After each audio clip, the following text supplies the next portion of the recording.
Crime is down. What? But you're doing exactly my point here. What happens is each time people show statistics, everyone's saying crime is a problem. That doesn't make them feel better when you say, but it's not. But they need a copper economy. But again, that's a platitude. What does it mean? The other thing that I will say is about AOC. She's been demonized as this like too progressive, far left person. AOC is definitely too left for the majority of the country. Welcome back to All Star Buzz. Thank you for joining us, and let's begin. Sunny Hostin is visibly losing her cool as her co-hosts keep calling out her nonsensical statements. It's almost like she's on the show just to be the punching bag, and you can see it dawning on her face too. Watch as Sunny tries to claim that AOC and her policies aren't far left, and Alyssa fires back with a truth bomb that leaves her speechless. Watch this. Alyssa, what does the party have to do to reconnect with voters? Go ahead. Oh, why are you asking the Republican? I think the Dems should start. I've got thoughts, but I'll let you start. I can start. Look, young people were still the age group with the highest support for the Democratic candidate this year. So we can start there. I don't think that young people have necessarily left the Democratic Party. Yes, there have been some gains made by the Republican Party, but by and large, young people are voting democratically.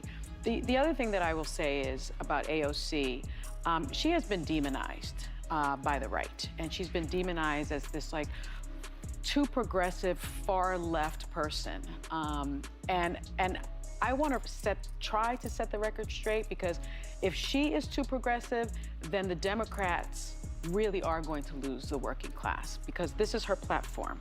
The key issues: healthcare for all people, affordable housing, rebuild the unions, federal job guarantee, free public college, create clean energy jobs, pay parental leave, and expand protections for the LGBTQ+ community. That is too progressive for this country, then that's a problem for the Democrats, and that's a problem for this country. That used to be a description of a liberal. Healthcare for all should be an everybody issue. But the devil's in the details, because a lot of this country... If that is too progressive for this country, then that's a problem for the Democrats, and that's a problem, quite frankly, for this country. That used to be a description of a liberal. But the devils Medicare, are also... healthcare for all should be an everybody issue. But the devil's in the details, because a lot of this country does not support, for example, the Green New Deal, which would absolutely crush jobs across this country, wreak havoc on the economy. It would create millions of jobs, actually. It would actually make international travel virtually impossible to do because of some of the regulations that have been in place. From my perspective, as a Republican who didn't support Trump, this may sound weird, I think Democrats focus too much on Trump. People who were going to be with Donald Trump were going to be with Donald Trump. There needed to be more of a, this is who we are, this is what we're proactively fighting for. And I can think of 3 or 4 policies that were laid out by the vice president. She talked about this support for elderly parents. She talked about these first-time home buyer payments. But they need a copper economy. But again, that's a platitude. What does it mean? You know, like, and I didn't know that by then a 90-page but white paper. But in this world we live in, when you have 3 months especially, I don't know that people knew what she was for. And then a lot of her positions in 2020, she was on the complete opposite side of now. That's the playbook they used, and it got them absolutely crushed in the last election. But wait, it gets better. Sunny tries to defend herself by bringing up her opportunity economy, and Alyssa shuts her down hard. That's not a policy, it's a platitude. What does that even mean? I almost fell out of my chair laughing. Now, let's watch Sarah Haynes explain exactly what I've been saying, that Democrats keep dismissing people's real concerns as non-issues. And sure enough, Sunny proves her point right on the spot. Sarah, well, I think Rahm Emanuel hit it right on the head in an op-ed for the Washington Post. He had 2 parts that really stuck with me. He talked about when inflation's stinging, school absenteeism is skyrocketing, students' academic scores are plummeting. Democrats consumed themselves in debates over pronouns, bathroom access, and renaming schools. They adopted terms like care economy and latinx to win over voters. And I think what it comes down to is, oftentimes Democrats tend to tell people what to care about. Well, I think Rahm Emanuel hit it right on the head in an op-ed for the Washington Post. He had two parts that really kind of stuck with me. He talked about with inflation stinging, school absenteeism skyrocketing, students' academic scores plummeting, Democrats consume themselves in debates over pronouns, bathroom access, and renaming schools, and adopted terms such as care economy and Latinx to win over voters. And I think what it comes down to is oftentimes Democrats tend to tell people what to care about rather than listening to what they actually care about. Because he goes on to say, they tiptoe around issues like crime, immigration, homelessness, and then they quote stats, while meanwhile there's an uptick in carjackings and you have to lock up deodorant in CVS. Crime is down. But you're doing exactly my point here. What happens is each time people show statistics, everyone's saying crime is a problem. That doesn't make them feel better when you say, but it's not.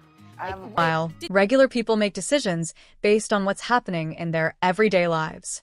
You can't throw a statistic at me saying crime is down, when under Trump, I don't remember CVS and Walgreens locking up every single item behind glass windows. But now? It's like Fort Knox in there. So no, I don't care what your experts and spreadsheets say.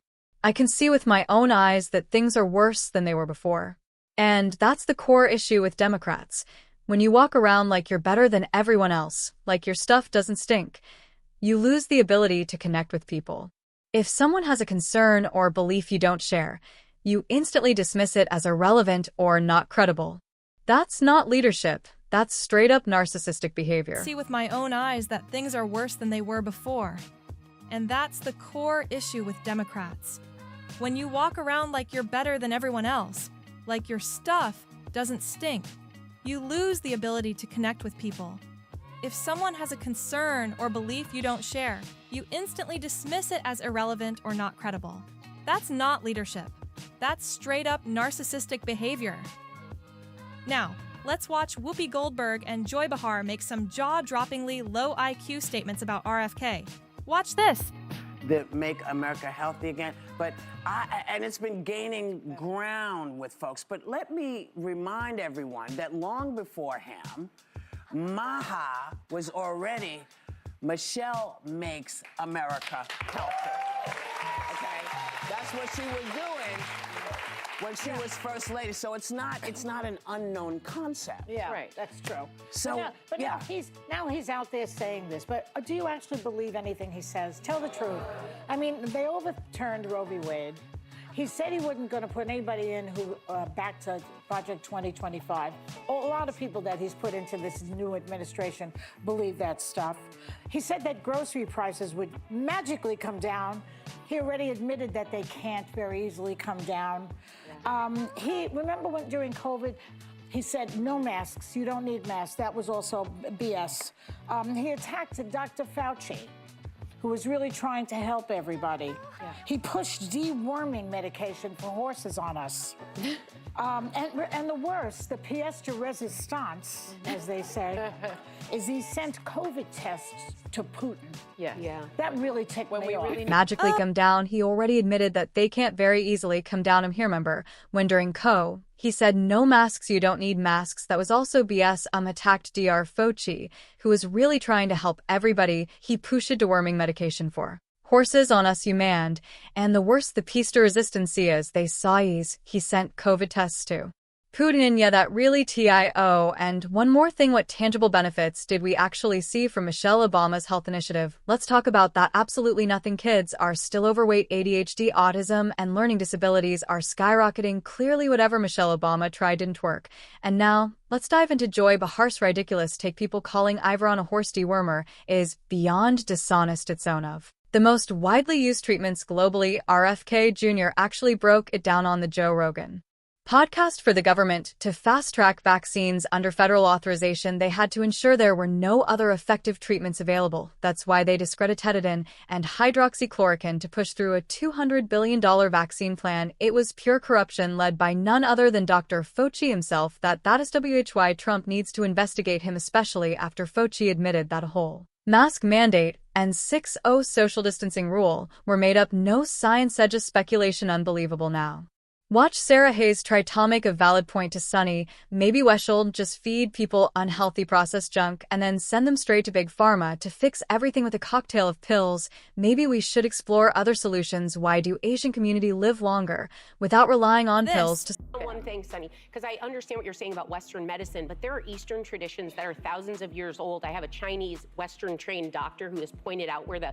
Western medicine gets it wrong. Right. We live in a country where crap is put in our food that makes us sick, and then pharmaceuticals come in and throw pills at it. So we're living in a cycle where it feeds the corporate greed to keep us not well. I'm not against Eastern medicine, but I've been married to a Western medicine doctor for 26 years, and I trust him over anybody else telling me that what's making people have certain ailments, or if I need a knee replacement, I should just put maybe some kind of like herbal patch on it. That what's making people have certain ailments, or if I need a knee replacement, I should just put maybe some kind of like herbal patch in. I mean, come on, it's such a bad faith argument. No one's saying slap a herbal patch on your knee if you need our replacement. That's not the point. Other cultures focus on clean, healthy eating, and when you build a society around that, it does more for human health than any OIC or pill ever could. But here's the problem: in our culture, we've decided to prioritize feelings over facts. We've embraced body positivity to the point where we're told being fat isn't necessarily unhealthy, because we don't want to hurt anyone's feelings. We've normalized a sedentary life, no activity, no fitness, just endless junk food. And then we wonder why people turn to drugs like OIC, hoping it'll magically fix everything. They take it daily, expecting no long-term consequences. It's a band-aid solution for a much deeper problem. But hey, let me know what you think in the comments below at this point. Sunny's basically the show punching bag. It's almost sad if you